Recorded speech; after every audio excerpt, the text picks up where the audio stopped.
नमस्ते बच्चों। चलो आज हम कक्षा 7वीं विषय हिंदी की एक कहानी सुनने वाले हैं। कहानी का नाम है जहाँ चाह वहाँ राह। यानी इच्छा होने पर मार्ग मिलता है। जहाँ चाह वहाँ राह। लेखिका अनुराधा मोहिनी। तो लेखिका ने इस कहानी में क्या बताया है कि हम अगर अपने संकल्प शक्ति का उपयोग करते हैं तो असंभव काम भी संभव हो सकता है। यही प्रेरणा हमें इस कहानी से, इस पाठ से लेनी है। तो कहानी क्या है? एसंबा नाम का एक गांव था। पाठशाला की घंटी बजी। धुआंधार बरसात हो रही थी। प्रार्थना मैदान पर न होकर कक्षा में संपन्न हुई। उपस्थिति लेते हुए गुरुजी ने देखा कि आज कक्षा में बहुत कम विद्यार्थी हैं। आज इतने विद्यार्थी अनुपस्थित रहने का कारण क्या है? तो विद्यार्थियों ने, सभी ने एक साथ एक स्वर में उत्तर दिया, वही नाला गुरुजी। एसंबा गांव के ठीक बीच से एक नाला बहता था। गांव की बस्ती नाले के एक तरफ थी, पाठशाला और खेत दूसरी तरफ थे। बरसात के दिनों में नाले में कई बार 4 से 5 फीट तक पानी भर जाता था। बड़े बुजुर्ग तो किसी तरह अपने गाय बैलों के साथ नाला पार कर देते और खेती में चले जाते। लेकिन पाठशाला आने के लिए विद्यार्थियों के उनको तो नाला पार करना संभव नहीं था। जब जब जोरों की बारिश होती, उस दिन कक्षा में विद्यार्थियों के उपस्थिति पर असर पड़ता। कई बार विद्यार्थी पूरे सप्ताह पाठशाला नहीं जा पाते। इसके चलते गांव में बरसात, नाले में भरा पानी, पाठशाला से छुट्टी, एसंबा की यही कहानी। गांव में बरसात, नाले में भरा पानी, पाठशाला से छुट्टी, एसंबा की यही कहानी। यह गीत गांव में प्रचलित हो गया था। पाठशाला में अनुपस्थिति का विद्यार्थियों की पढ़ाई पर बहुत बुरा प्रभाव पड़ता। अच्छी श्रेणी लाने वाले विद्यार्थी भी वार्षिक परीक्षा में पीछे रह जाते। सब परेशान थे, पर क्या करते? मार्ग असंभव था। असंभव में मूल शब्द संभव होता है। यही संभावना एक दिन एकाएक काम कर गई। हुआ ये कि उस दिन भारी वर्षा के कारण एसंबा के अधिकांश विद्यार्थी पाठशाला नहीं जा पाए। दोपहर बाद बरसात थोड़ी रुकने पर चौपाल में बरगद के पेड़ के नीचे चबूतरे पर बैठे बच्चे आपस में बातचीत कर रहे थे। तुषार ने कहा, अरे इस बरगद के पेड़ में भूत है, यहाँ क्यों बैठे हो? भूत भूत सब कोरी कल्पना है और बकवास है। क्या हम में से किसी ने भूत देखा है? यह सब मनगढ़ंत बातें हैं, जूही ने कहकर बातचीत आगे बढ़ाई। आज एक और उपस्थिति लग गई मेरी। अब तक 14 अनुपस्थितियां हो चुकी। इस बरसात में उज्ज्वला ने परेशानी भरे स्वर में कहा। शुभम ने कहा, मेरी तो कुल उपस्थिति शायद 14 होगी। तो सब हंस पड़े।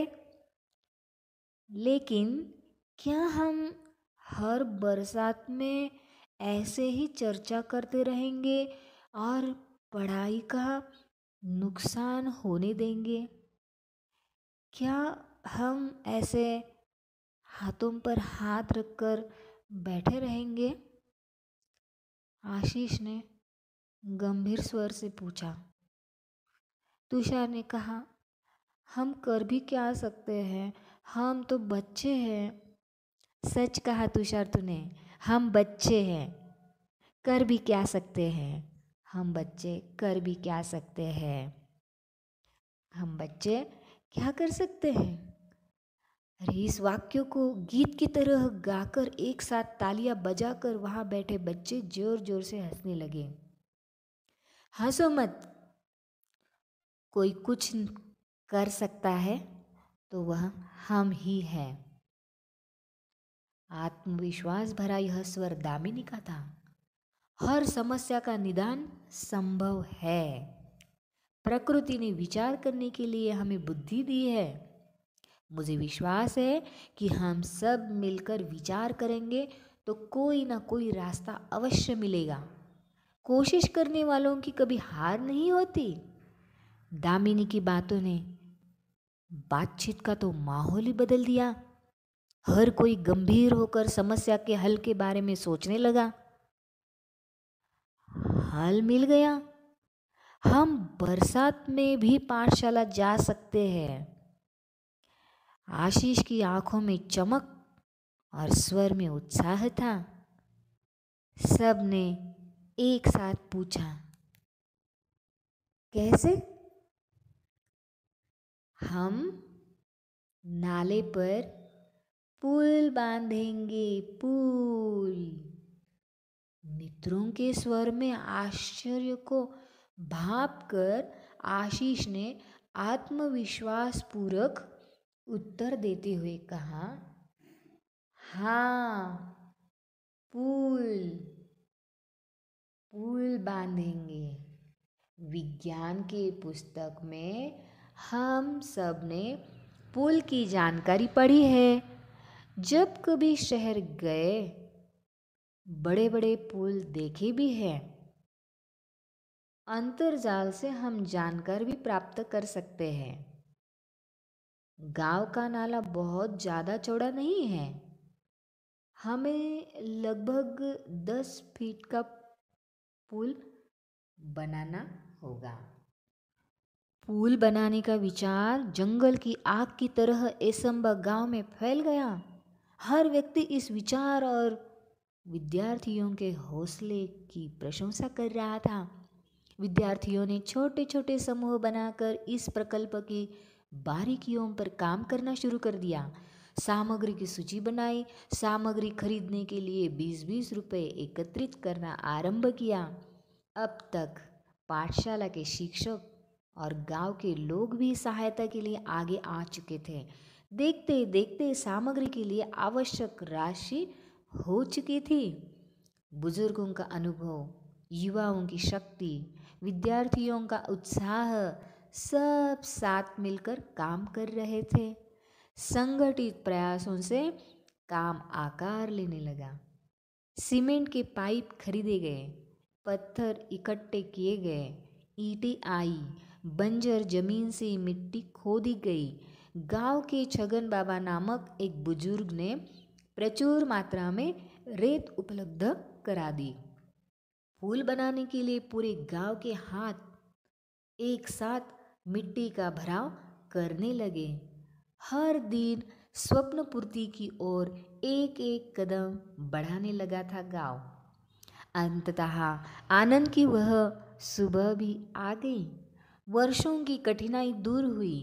केवल 15 दिनों में ग्रामीणों और विद्यार्थियों के सामूहिक श्रमदान से पुल बनकर तैयार हो चुका था। पूरे गांव के लिए यह अद्भुत उपलब्धि थी। सभी ने एकता, संगठन और श्रमदान का महत्व भी समझा था।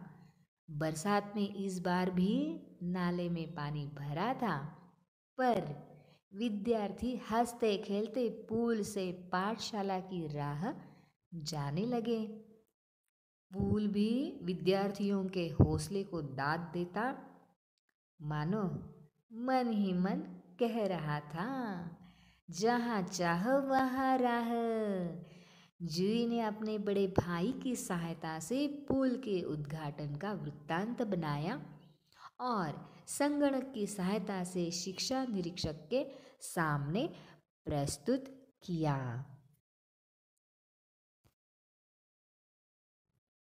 तो इस कहानी से हम क्या समझ रहे थे कि यदि मनुष्य के मन में किसी काम को करने की इच्छा हो तो वह बड़े से बड़ा काम भी सफलतापूर्वक कर लेता है। तो ये इसम्बर गांव के बीचों बीच एक नाला बहता था। बरसात के दिनों में बच्चे नाला पार करके पाठशाला नहीं जा पाते थे। बच्चों ने आपस में सलाह की और नाले पर पुल बनाने का निश्चय किया। गांव के सब लोगों से चंदा इकट्ठा किया, सामग्री खरीदी, बुजुर्गों के अनुभव से लाभ उठाया। गांव के सभी लोगों ने विद्यार्थियों का साथ दिया और 15 दिनों के सामूहिक श्रमदान से पुल बनकर तैयार हो गया। तो ये हम भी ऐसे काम कर सकते हैं कि मुझे ये नहीं आता, मैं नहीं कर सकता, तो हर असंभव बात भी संभव हो सकती है। अगर इच्छा है तो रास्ता मार्ग मिल सकता है। तो इस कहानी में कुछ नए शब्द जो आए हैं, कौन कौन से हैं? लांघना यानी पार करना, असर, परिणाम, बकवास, व्यर्थ की बातें, मनगढ़ंत, मन से गढ़ा हुआ, निदान, समाधान, माहौल, वातावरण, हल, निराकरण, भापना, अंदाज लगाना, उपलब्धि, प्राप्ति, हौसला, हिम्मत, राशि, धन, प्रचुर यानी अधिक, धुआंधार यानी बड़ी जोर से, संभावना यानी कल्पना। तो अभी इस कहानी को सुनने के बाद हम चलो क्या क्या हमें समझ में आया है, कुछ प्रश्नों के द्वारा हम जान लेते हैं। गांव की पाठशाला में प्रार्थना कक्षा में क्यों हुई? क्योंकि गांव में धुआंधार बारिश हो रही थी, जिसके कारण मैदान में प्रार्थना हो पाना संभव नहीं था। उस दिन कक्षा में बहुत कम विद्यार्थी क्यों थे? बारिश के कारण गांव के बीचों बीच बहने वाले नाले में 4-5 फीट पानी भर गया था, जिसके कारण विद्यार्थियों के लिए उसे पार करके पाठशाला पहुंच पाना संभव नहीं था। कौन सा गीत गांव में प्रचलित हो गया था? गांव में बरसात, नाले में भरा पानी, पाठशाला से छुट्टी, ऐसा बाकी, यही कहानी, ये गीत गांव में प्रचलित हो गया था। पुल बनाने के लिए सामग्री खरीदने के लिए कितना पैसा एकत्रित किया गया? पुल बनाने के लिए सामग्री खरीदने के लिए 20-20 रुपये एकत्रित किए गए। तो ये कहानी का सारांश आप खुद लिखो, प्रश्नों के उत्तर भी लिखो।